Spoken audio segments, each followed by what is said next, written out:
Everyone and welcome to our channel grounded to grow. तो जैसे कि हम पढ़ रहे थे चैप्टर 10 फाइनेंशियल मार्केट और कल की क्लास में हमने लास्ट टॉपिक किया था प्राइमरी मार्केट। प्राइमरी मार्केट मतलब कि जिस मार्केट में सिक्योरिटीज को फर्स्ट टाइम इशू किया जाता है that is called primary market. और हमने मेथड्स ऑफ फ्लोटेशन पढ़े जिसकी मेमोरी टेक्निक थी प्रियो। Now the next topic is secondary market. अब बेसिकली सेकेंडरी मार्केट को हम stock exchange that is SE या फिर स्टॉक मार्केट भी कहते हैं। मतलब कि सेकेंडरी मार्केट को हम स्टॉक मार्केट या फिर स्टॉक एक्सचेंज भी कहते हैं। और सेकेंडरी मार्केट आखिर डील किस में करती है? Secondary market deals in the existing securities, मतलब कि जो सिक्योरिटीज फर्स्ट टाइम इशू नहीं हुई है बल्कि वो ऑलरेडी इशू हो रखी हैं पहले से ही, उनमें जब डील किया जाता है दैट इज जो अभी एग्जिस्ट कर रही है पुराने टाइम से, जब उन सिक्योरिटीज़ में डील किया जाता है तो वो कौन सी मार्केट में डील किया जाता है? सेकेंडरी मार्केट में।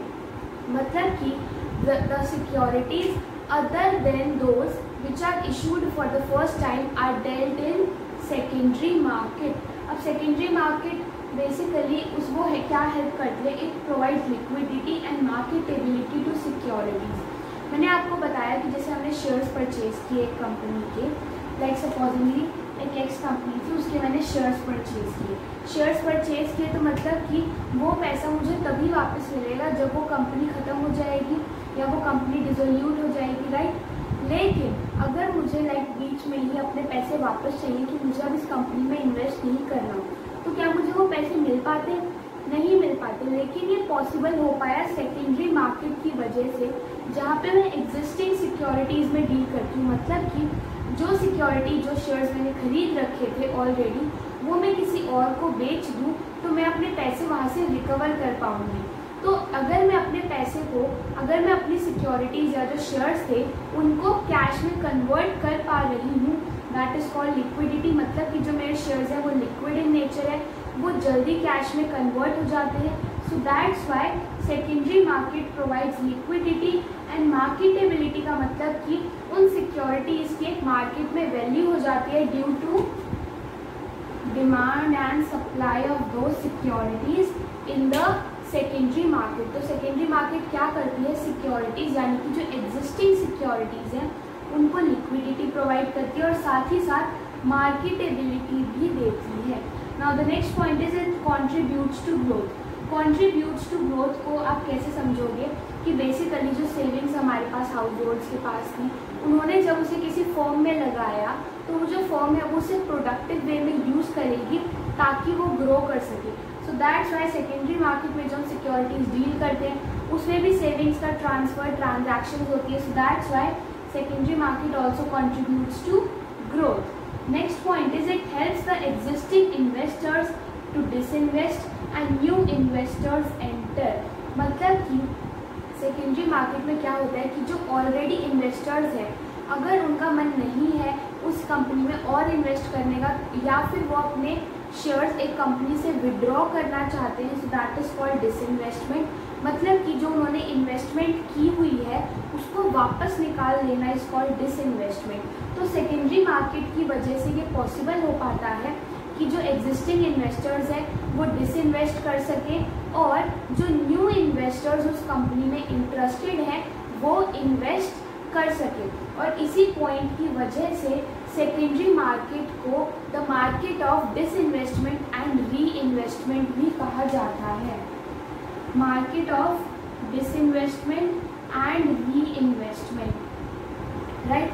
डिसइन्वेस्टमेंट मतलब कि जो पहले से इन्वेस्टर्स हैं वो अपना पैसा विड्रॉ कर लेंगे और री इन्वेस्टमेंट मतलब जो न्यू इन्वेस्टर्स हैं वो उस कंपनी में पैसा लगा देंगे।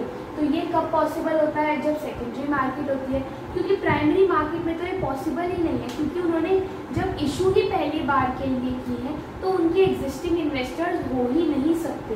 So that's why secondary market को स्टॉक एक्सचेंज या स्टॉक मार्केट भी कहते हैं। And secondary market is also called the market of disinvestment and re investment of securities. तो ये था कुछ सेकेंडरी मार्केट के बारे में इंफॉर्मेशन। अब हम नेक्स्ट टॉपिक पढ़ेंगे that is the difference between primary and secondary market.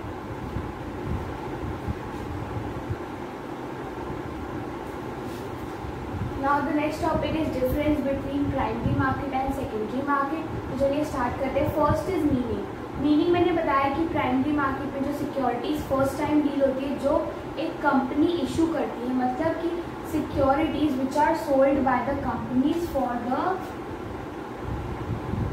First time, right.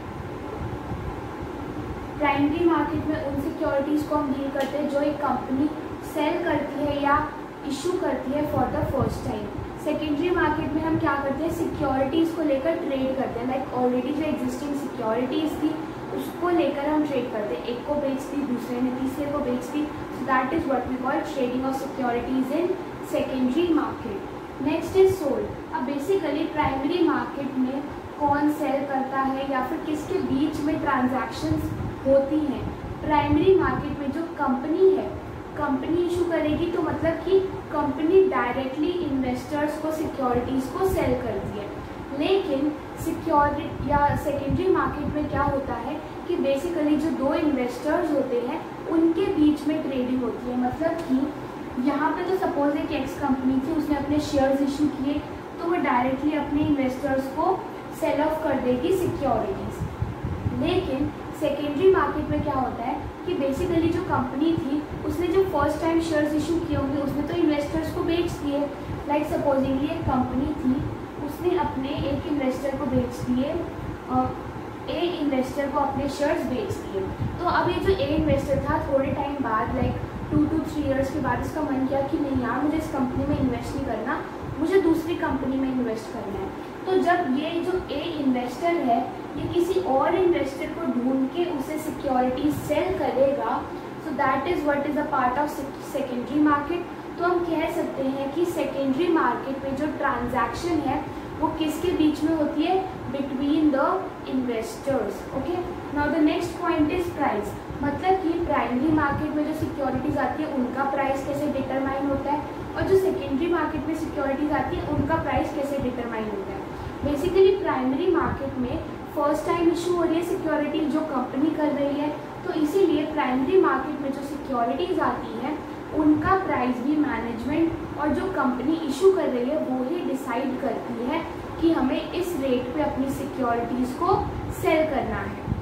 लेकिन सेकेंडरी मार्केट में क्या होता है कि एक इन्वेस्टर दूसरे इन्वेस्टर को बेचता है, तो यहाँ पे सिक्योरिटीज़ का जो प्राइस है वो डिटरमाइन होता है डिमांड एंड सप्लाई से, दैट इज मार्केट फोर्सेस। मतलब कि सपोजिंगली अगर एक कंपनी है एक्स, उसको इस साल बहुत प्रॉफिट हुआ, तो उसके शेयर्स की जो डिमांड है वो स्टॉक मार्केट में बढ़ जाएगी या सेकेंडरी मार्केट में बढ़ जाएगी। लाइक सपोजिंगली अगर उसका शेयर 10 रुपये का था पहले, लेकिन इस साल उसने बहुत ज़्यादा डिविडेंड दिया या बहुत ज़्यादा प्रॉफिट कमाया, तो दूसरे इन्वेस्टर सोचेंगे कि हमें इस कंपनी में इन्वेस्ट करना चाहिए, तो वो इस कंपनी के शेयर्स खरीदना चाहेंगे। जब डिमांड बढ़ेगी एक्स कंपनी के शेयर्स की, तो उसका जो प्राइस है वो माइट भी ₹10 से बढ़ के ₹20 हो जाए। तो हम ये कह सकते हैं कि सेकेंडरी मार्केट में जो सिक्योरिटीज़ होती हैं उनका जो प्राइस होता है वो कैसे डिटरमाइन होता है, मार्केट फोर्सेस से, that is demand and supply. Last point is flow of funds. मतलब कि प्राइमरी मार्केट या सेकेंडरी मार्केट में हम सिक्योरिटीज़ को लेकर तो डील कर रहे हैं, लेकिन वहाँ पे फंड्स कैसे फ्लो होते हैं, मतलब किसके पास से किसके पास जाते हैं। बेसिकली प्राइमरी मार्केट में जो कंपनी ने इशू किए, तो कंपनी जब इशू करेगी तो लोग उसमें इन्वेस्ट करेंगे। मतलब कि जो लोगों की सेविंग्स थी, दैट इज जिनके पास सेविंग्स थे हम उन्हें सेवर्स कहते हैं। सेवर्स के पास से वो मनी जाती है इन्वेस्टर्स के पास, that is the companies who issue the securities. तो flow of funds primary market में कहाँ होता है, सेवर्स से इन्वेस्टर्स पे। और सेकेंडरी मार्केट में एक्चुअल में तो ऐसा कुछ होता ही नहीं है, क्योंकि सेकेंडरी मार्केट में जिसके पास पहले सिक्योरिटीज़ थी वो भी इन्वेस्टर था, और जिसके पास बाद में सिक्योरिटीज जाएंगी वो भी इन्वेस्टर है। इसीलिए सेकेंडरी मार्केट में हम ये नहीं बता सकते कि फ्लो ऑफ फंड्स कैसा है, बल्कि हम ये कह सकते हैं कि सेकेंडरी मार्केट में it provides liquidity to the securities. मतलब कि किसी के पास से भी वो फंड्स किसी दूसरे के पास जा सकते हैं, and that's why it provides liquidity to securities. तो ये मैंने 4 पॉइंट बताए हैं प्राइमरी मार्केट और सेकेंडरी मार्केट के बारे में। एक और पॉइंट है लोकेशन। मतलब कि अगर हमें प्राइमरी मार्केट में डील करना है या सेकेंडरी मार्केट में डील करना है तो हमें कहाँ जाके डील करना होगा। प्राइमरी मार्केट में मैंने बताया था कि आपको किसी स्पेसिफिक लोकेशन पे जाने की ज़रूरत नहीं है, आप अपने मोबाइल से या फिर इंटरनेट के थ्रू भी प्राइमरी मार्केट में डील कर सकते हो। लेकिन सेकेंडरी मार्केट में स्पेसिफाइड लोकेशंस होती हैं जहाँ पर जाके ही आप सेकेंडरी मार्केट में सिक्योरिटीज़ को डील कर सकते हो। Specified location, right. तो ये थे 5 पॉइंट्स प्राइमरी मार्केट और सेकेंडरी मार्केट के डिफरेंशिएशन के। इसी के साथ हमारा टॉपिक फिनिश होता है। Now we will do the topic stock exchange.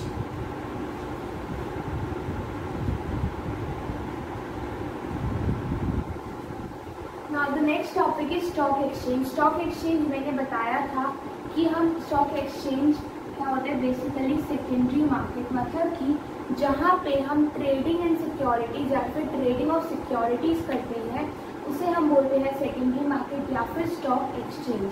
Stock exchange की वजह से सिक्योरिटीज को क्या क्या बेनिफिट्स मिलते हैं जो हमने सेकेंडरी मार्केट में पढ़े थे, that is liquidity and marketability to the securities, contributes to growth and help the existing investors to disinvest and new investors to reinvest in the securities। तो यही पॉइंट होता है स्टॉक एक्सचेंज के भी। अब बेसिकली स्टॉक एक्सचेंज के definition है जो मैं एक बार डिस्कस कर लेती हूँ। Stock exchange is any body of individuals whether incorporated or not constituted for assisting regulating the business of dealing in securities. Stock exchange का मतलब क्या होता है कि ये बॉडी ऑफ इंडिविजुअल्स होती है, चाहे वो इनकॉर्पोरेट की गई हो या ना की गई हो। Body of individuals whether incorporated or not, मतलब कि stock exchange is a body of individuals, चाहे हमने उसे इनकॉर्पोरेट किया है या नहीं किया है, जिसका काम क्या होता है, असिस्ट करना एंड रेगुलेट करना business of dealing in securities को। मतलब कि स्टॉक एक्सचेंज एक बॉडी ऑफ इंडिविजुअल्स होती है, चाहे वो इनकॉर्पोरेट की गई हो या ना की गई हो, जिसका काम क्या होता है, असिस्ट करना और रेगुलेट करना ट्रेडिंग इन सिक्योरिटीज़ के बिजनेस को। मतलब कि जो हम ट्रेडिंग इन सिक्योरिटीज़ करते हैं वो भी एक तरीके का बिजनेस होता है और स्टॉक एक्सचेंज उसको असिस्ट और रेगुलेट करता है। तो ये थी स्टॉक एक्सचेंज की definition. Any body of individuals whether incorporated or not constituted for the purpose भी आप लिख सकते हो यहाँ पे, assisting regulating the business of dealing in securities or existing securities. ठीक है।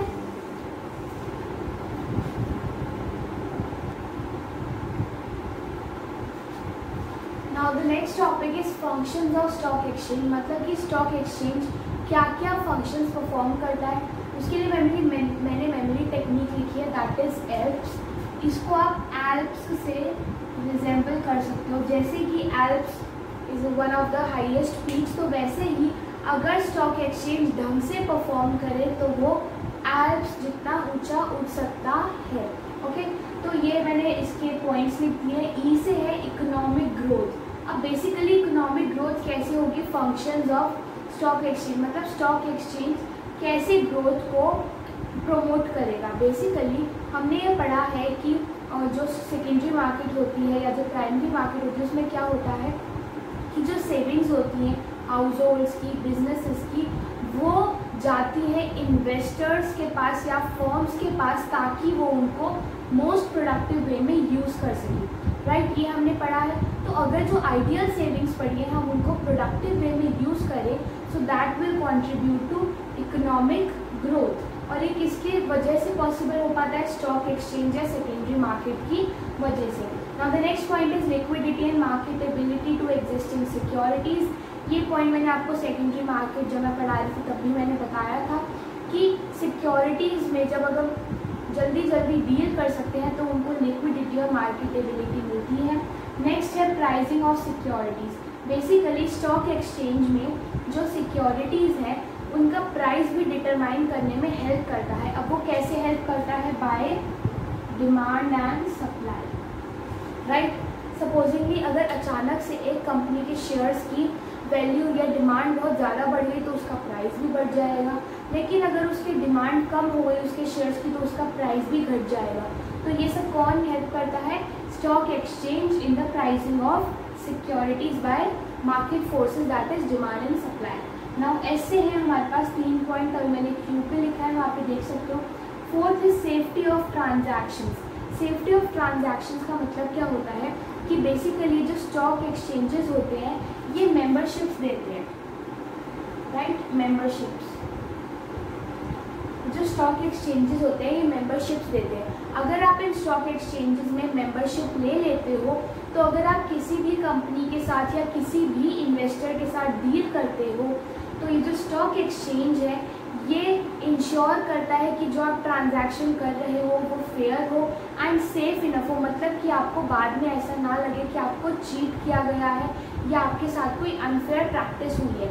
तो अगर आप स्टॉक एक्सचेंज में मेंबरशिप ले लेते हो तो it enhances the safety of the transactions you are doing with any of the investors. Now the next is spreading of equity cult. Equity cult का मतलब क्या होता है? बेसिकली आप इसको इक्विटी वर्ड से रिलेट कर सकते हो कि जैसे कि स्टॉक एक्सचेंजेस जो है वो सिक्योरिटीज़ की लिक्विडिटी बढ़ाते हैं, तो उसकी वजह से जो शेयर्स हैं या जो सिक्योरिटीज़ हैं वो वाइड ओनरशिप के लिए अवेलेबल होती हैं। मतलब कि जैसे सपोजिंगली अगर एक इन्वेस्टर था उसके पास 10,000 शेयर्स थे, राइट। उसके पास 10,000 शेयर्स है तो उसने अब कहा कि मुझे डिसइन्वेस्ट करना है, मुझे अपने 10,000 निकालने हैं। अब 10,000 शेयर्स लेने वाला कोई इतना था नहीं स्टॉक एक्सचेंज में, तो सपोजिंगली अगर 5 लोगों ने ले लिए 2,000 तो ये वाइड ओनरशिप हो गई। मतलब कि ये जो शेयर्स थे इनकी ओनरशिप बढ़ गई, जो कंपनी में ओनर्स होंगे अब वो बढ़ गया, जिसकी वजह से इक्विटी भी हो पाएगी। अब जो एक 10,000 शेयर्स वाला शेयर होल्डर था, क्या वो कंपनी में ज़्यादा रोक जमाता एज कम्पेयर टू ये 5 जो 2-2 हज़ार के मालिक हैं? ऑब्वियसली।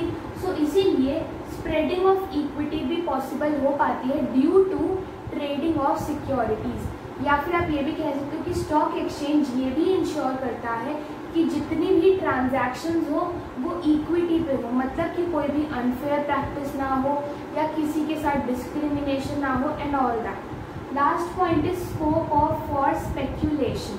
स्कोप फॉर स्पेक्यूलेशन का मतलब क्या होता है? स्पेक्यूलेशन क्या होती है? जो हम सट्टा लगाते हैं उस टाइप से आप इसे रिलेट कर सकते हो।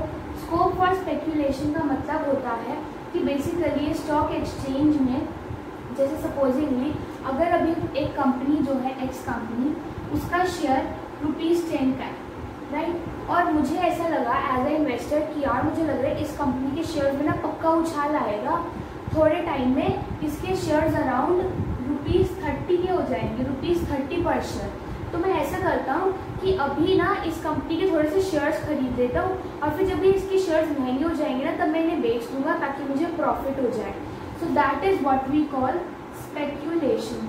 मतलब कि अभी से आप फ्यूचर को प्रिडिक्ट करके उसमें इन्वेस्ट करो ताकि बाद में आप उसे सेल ऑफ करके पैसा कमा सको। अगर सपोज मैंने अभी ₹10 पर शेयर के हिसाब से शेयर्स खरीद लिए और 1 साल बाद वो ₹30 के हो गए, तो जो ₹20 पर शेयर का मेरे को बेनिफिट होगा that is what we gain from speculation. तो फंक्शंस ऑफ स्टॉक एक्सचेंज क्या होते हैं? ये सारे, ई से इकोनॉमिक ग्रोथ, एल से लिक्विडिटी, टी से प्राइसिंग और एस से theme that is safety of transaction by membership. Next is spreading of equity cult, मतलब कि कोई अनफेयर प्रैक्टिस ना हो and stock exchanges also enhance wide ownership of the securities. अगर आपको इस वाले पॉइंट में कुछ याद ना आए तो आप बस ये लिख देना कि stock exchanges enhance the wide ownership of securities and the last is scope for speculation. तो ये थे फंक्शंस ऑफ स्टॉक एक्सचेंज।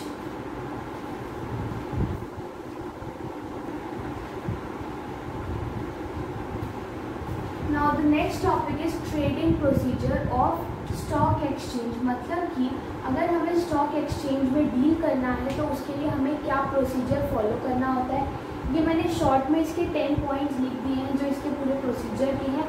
तो चलिए स्टार्ट करते हैं डिस्कस करना। सबसे पहले हमें स्टॉक एक्सचेंज में अगर सिक्योरिटीज़ लेनी या फिर बेचनी है तो सबसे पहले हमें ब्रोकर की ज़रूरत होती है। मतलब ऐसा नहीं है कि आप वहाँ जाके खड़े हो जाओ कि जिसे इस कंपनी के चाहिए वो मुझसे ले लो या मुझे ले लो। You need to select a broker या इंटरमीडिएरी जो आपकी उस ट्रांजैक्शन को, उन सिक्योरिटीज़ को लेने या फिर बेचने में हेल्प करे। तो first step is selecting the broker. आपको ब्रोकर सेलेक्ट करना है जिसके थ्रू आपको अपना काम करवाना है स्टॉक एक्सचेंज में। Now the next point is opening the demat account. अब बेसिकली ये डीमैट अकाउंट क्या होता है? Demat means डीमेटीरियलाइजेशन। डीमेटीरियलाइजेशन मतलब कि एक ऑनलाइन अकाउंट होता है स्टॉक एक्सचेंज का। तो जो ब्रोकर है वो हेल्प करता है आपकी इस डीमैट अकाउंट को खोलने में जिस भी स्टॉक एक्सचेंज में आप जाते हो। तो जो ब्रोकर है वो आपका डीमैट अकाउंट खोल देता है, मतलब कि एक अकाउंट ओपन कर देता है उस स्टॉक एक्सचेंज से रिलेटेड कि आप इस स्टॉक एक्सचेंज के थ्रू डील करना चाहते हो सिक्योरिटीज़ में। ओके, अब उसने हमारा डीमैट अकाउंट खोल दिया। Now the next thing will be placing the order. मतलब कि हम जो लाइक सपोजिंगली मैं इसको इस पॉइंट ऑफ व्यू से करा रही हूँ कि हमें सिक्योरिटीज़ खरीदनी है, मतलब हमें इन्वेस्ट करने हैं अपने पैसे। तो मैंने अपना ब्रोकर सेलेक्ट किया, अपना डीमैट अकाउंट खुलवा लिया। अब मैं अपने ब्रोकर को बताऊंगी कि भाई मुझे देखो ऐसी ऐसी सिक्योरिटीज़ चाहिए और इतने प्राइस की चाहिए। तो जो ब्रोकर है वो क्या करेगा, उन सिक्योरिटीज़ को सर्च करेगा और उसके बाद एक ऑर्डर प्लेस कर देगा जिसके साथ भी वो सिक्योरिटीज़ मैच हो रही होंगी। लाइक सपोजिंगली मुझे 100 शेयर्स चाहिए ऑफ ₹10 ईच, राइट, और वो भी सपोजिंगली मुझे 100 शेयर्स चाहिए ₹10 ईच के। तो मैंने ये अपनी रिक्वायरमेंट बता दी अपने ब्रोकर को। अब मेरा ब्रोकर क्या करेगा, इसके हिसाब से जितने भी इन्वेस्टर्स अपनी सिक्योरिटीज़ को सेल करना चाहते हैं उन्हें चेक करेगा। लाइक सपोजिंगली यहाँ पे 3 इन्वेस्टर्स हैं जो अपनी सिक्योरिटीज़ बेचना चाहते हैं और वो मेरी इस रिक्वायरमेंट से मैच भी हो रहे हैं। मतलब कि ये भी 100 शेयर या फिर ज़्यादा शेयर बेच रहा है लेकिन 10 रुपीज़ के, ये भी। तो जो मेरा ब्रोकर है वो सारे ऑप्शन सर्च करेगा और मुझे बताएगा और फिर मैं उसे बताऊंगी कि आप इस वाले के साथ मेरा ऑर्डर प्लेस कर दो। मतलब कि ब्रोकर पहले सर्च करेगा कि जो मेरी रिक्वायरमेंट है उस हिसाब की सिक्योरिटीज़ कहाँ पे अवेलेबल है स्टॉक एक्सचेंज में, and then he will place the order with that investor जिससे हमें सिक्योरिटीज़ परचेज करनी है। So that's the step of placing the order. Now the next is connecting to stock exchange. अब देखो placing the order का मतलब मैंने उसे बता दिया कि भाई देखो मेरे को ये रिक्वायरमेंट है, आप ऐसी ऐसी मेरे को सिक्योरिटीज़ ढूंढ के दे दो। तो वो ब्रोकर क्या करेगा, जो स्टॉक एक्सचेंज का डेटा होता है तो वो उसमें सर्च करेगा तो उसे ये 3 ऑप्शन मिले जो मेरी रिक्वायरमेंट को मैच कर रहे थे। प्लेसिंग द ऑर्डर मतलब मैंने अपने ब्रोकर को बता दिया कि मुझे ऐसी ऐसी चीज़ें चाहिए या फिर ऐसी रिक्वायरमेंट वाली सिक्योरिटीज़ चाहिए। अब कनेक्टिंग टू स्टॉक एक्सचेंज में वो ब्रोकर क्या करेगा कि स्टॉक एक्सचेंज को इन्फॉर्म करेगा कि मेरा जो क्लाइंट है उसे इस टाइप की सिक्योरिटीज़ चाहिए, तो आपके पास जितने भी इस टाइप की सिक्योरिटीज़ के सेलर्स हैं आप मुझे उनकी इन्फॉर्मेशन प्रोवाइड कर दो। तो जो स्टॉक एक्सचेंज था उसने इन तीनों के बारे में ब्रोकर को इन्फॉर्मेशन प्रोवाइड कर दी। Now the next is executing the order. Executing the order का मतलब कि जो क्लाइंट है वो ये देखेगा, लाइक मैं जो हूँ वो अपने ब्रोकर ने मुझे बताया कि ये 3 ऑप्शन हैं, तो मैंने कहा कि ये 3 ऑप्शन है, मुझे ना इसके साथ डील करना है, राइट, मतलब कि मुझे बी वाले से अपनी सिक्योरिटीज़ परचेज करनी है, ठीक है। Now the next will be the issue of contract note. Issue of contract note का मतलब क्या होता है, ब्रोकर एक कॉन्ट्रैक्ट नोट बनवा लेगा क्लाइंट से कि आप बी कस्टमर से ही सिक्योरिटीज़ परचेज करोगे, और मैं बी कस्टमर को बता देता हूँ कि आप उससे परचेज करने के लिए तैयार हो, वो किसी और को अपनी सिक्योरिटीज़ ना बेचे। मतलब कि इशू कॉन्ट्रैक्ट नोट में जो ये परचेजर या बायर है और ये जो सेलर है इनके बीच में कॉन्ट्रैक्ट बन जाता है कि मैं आपसे ही परचेज करूँगा सिक्योरिटीज़, तो ये हमने कॉन्ट्रैक्ट नोट इशू कर दिया। Now the next is delivery of cash और सिक्योरिटीज़।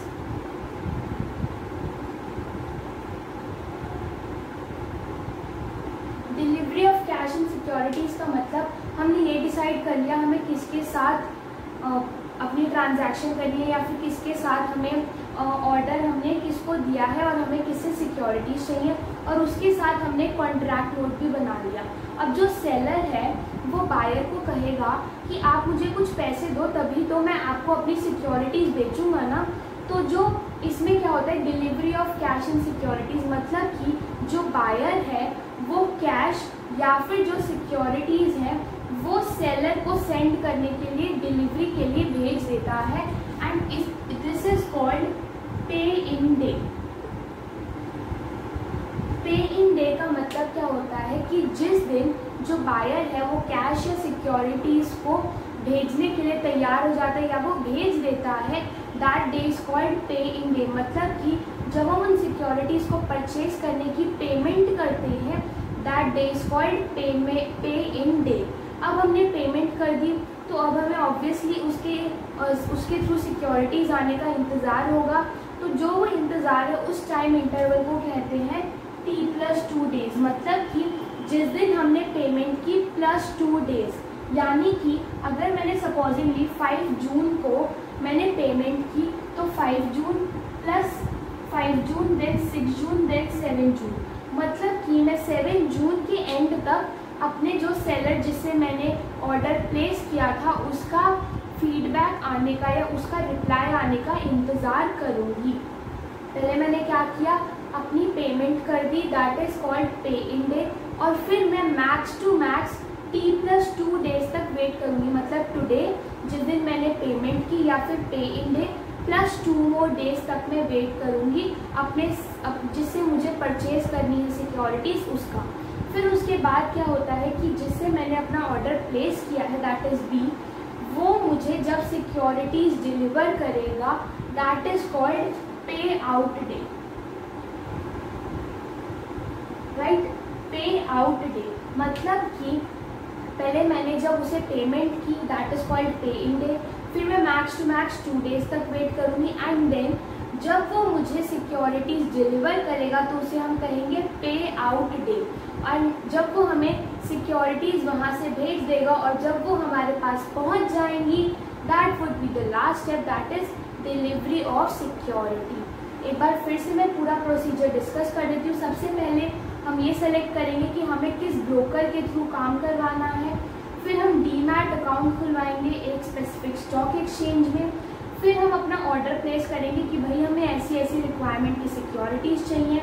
फिर जो ब्रोकर है वो स्टॉक एक्सचेंज से कहेगा कि आप इस रिक्वायरमेंट के जो सेलर्स हैं उनकी मुझे इन्फॉर्मेशन दो। जब हमें इन्फॉर्मेशन मिल जाएगी तो हम ये डिसाइड कर लेंगे कि हमें किसके साथ ऑर्डर प्लेस करना है, that is executing the order. फिर हम एक कॉन्ट्रैक्ट नोट बना लेंगे कि भाई मैं आपसे ही परचेज करूँगी इतनी सिक्योरिटीज़ इस प्राइस पे। फिर जो बायर है वो पेमेंट करेगा उन सिक्योरिटीज़ को खरीदने के लिए, विच वुड बी पे इन डे। फिर वो मैक्सिमम टू मैक्सिमम 2 डेज का वेट करेगा, which is T+2 day for the settlement of the order. फिर जो सेलर है वो सिक्योरिटीज़ को यहाँ से जब वो डिस्पैच कर देगा कि भाई अब मैं आपको अपनी सिक्योरिटीज़ बेच रहा हूँ, आप इससे मेरी securities low, that is called पे आउट डे। और जब वो सिक्योरिटीज़ बायर के पास पहुंच जाएंगे, it will be called delivery of security. और इसी के साथ हमारा trading procedure of stock exchange finish हो जाएगा।